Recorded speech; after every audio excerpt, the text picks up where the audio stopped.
let's jump right into this explainer and honestly just completely shatter a modern myth right out of the gate. There's this really pervasive idea floating around out there that there's some sort of ghost in the machine, like an AI creator god just conjuring up these digital masterpieces entirely out of thin air. But today, we're going to look at the actual hard evidence from computer science and legal philosophy to figure out who actually creates and owns the output of artificial intelligence. And spoiler alert, it is absolutely not the machine. So, welcome to what we're calling the authorship paradox. Just think about this for a second. Why on earth is a literally stolen Instagram post potentially worth 90 grand in a copyright dispute, while a breathtaking, unbelievably complex AI-generated masterpiece is legally worth exactly $0? I mean, it sounds like a bad joke, right? But this is the incredibly bizarre reality of modern authorship that we are all living through right now. And it all boils down to how the law views human intent versus mechanical failure. So here's exactly how we're going to decode this today. We'll unravel the authorship paradox, examine the broken causal chain, see why AI fails the copyright test, explore the rise of the orchestrator, and finally dive into the burden of authorship. All right, Section 1, the authorship paradox, the human spark versus the machine. We're right in the middle of this massive, ongoing legal collision between human intent and the cold, hard reality of automated generation. Cultural theorist Roland Barthes actually gives us a perfect lens for this. To paraphrase him, an AI is really just a vessel. It performs a pure gesture of inscription, but what it absolutely does not do is create. You see, we have to realize that AI isn't a creator. It doesn't have an inner life, no joy, no heartbreak. Honestly, it acts way more like a giant mental kaleidoscope. It processes massive databases and basically just mixes, mimics, and recombines pre-existing data based on statistical probability. It's a highly sophisticated enabler, for sure, but it completely lacks the genuine, intentional, exhausting human effort that's required to legally make something new. Moving on to Section 2, the broken causal chain. Let's step inside the black box of AI. Take a look at that red broken chain symbol right in the middle between traditional creation and generative AI. That perfectly illustrates the core thesis we're digging into today. In traditional creation, your mind directly controls the brush. But with generative AI, its probabilistic sampling physically and mathematically severs the legal link between your initial human prompt and the final expressive work. When you prompt an AI, the machine is making probabilistic leaps. You might ask for a seascape Turner style, but the exact placement of literally every single pixel is just a statistical guess made by the machine. And that completely shatters the direct causal chain of human creative control.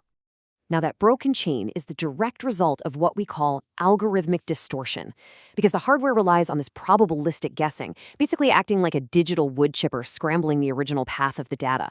It introduces wildly unpredictable, machine-driven statistical guesswork. It completely wrecks the fidelity of your human control. And in the eyes of the law, because the machine is independently executing the expressive elements, it reduces you from the executing artist down to just a commissioning party. You're basically hiring a robotic painter. You aren't actually holding the brush yourself.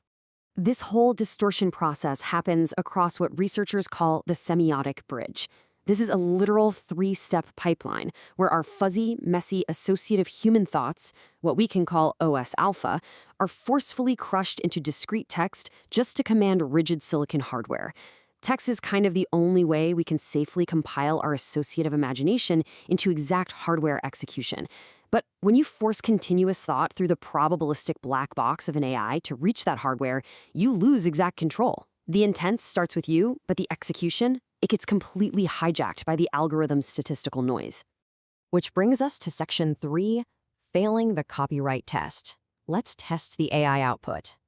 So what happens when we apply traditional copyright philosophy to raw AI outputs? Well, they get a failing grade across the board. Under the utilitarian theory, the machine needs exactly $0 of financial incentive to create. It doesn't care about money. Under Lockean theory, the black box severs your labor. The algorithm is the one performing the actual expressive labor, not you. And under Hegelian theory, that stochastic math possesses zero human personality or will to extend into the work. Because the essential act of creation is being performed by a statistical model, there's just no coherent philosophical basis for granting a copyright. Now, if we were to just ignore those failing grades and hand out copyrights for raw AI outputs anyway, it would trigger this unprecedented, massive enclosure of the digital commons. Just imagine millions of AI-generated images and code snippets suddenly getting locked up behind massive legal walls. It would completely stifle future innovation and create an absolute legal nightmare.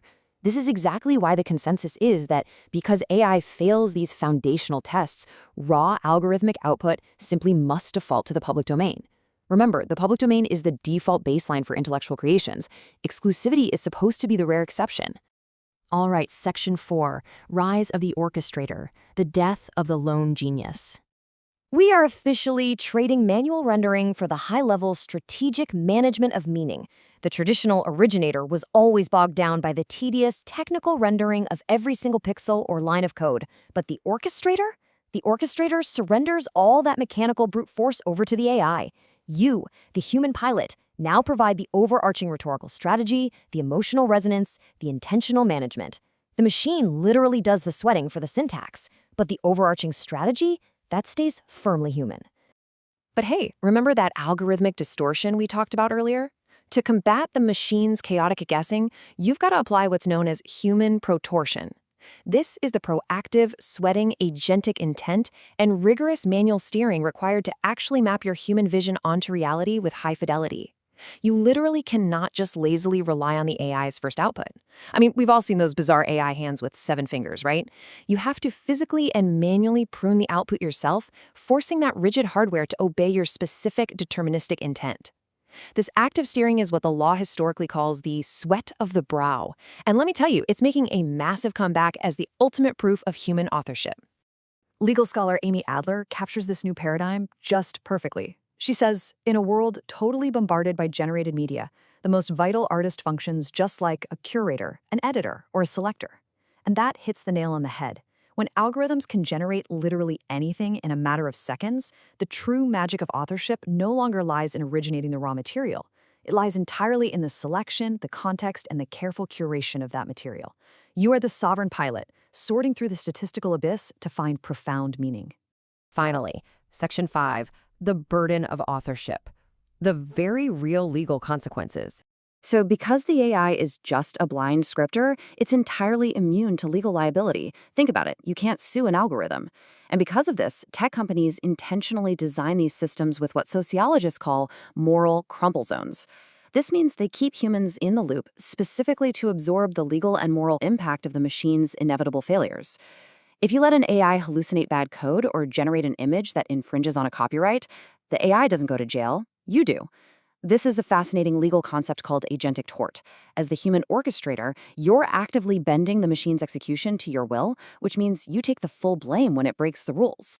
So I want to leave you with this final, really provocative thought as we fully enter this incredibly powerful agentic era.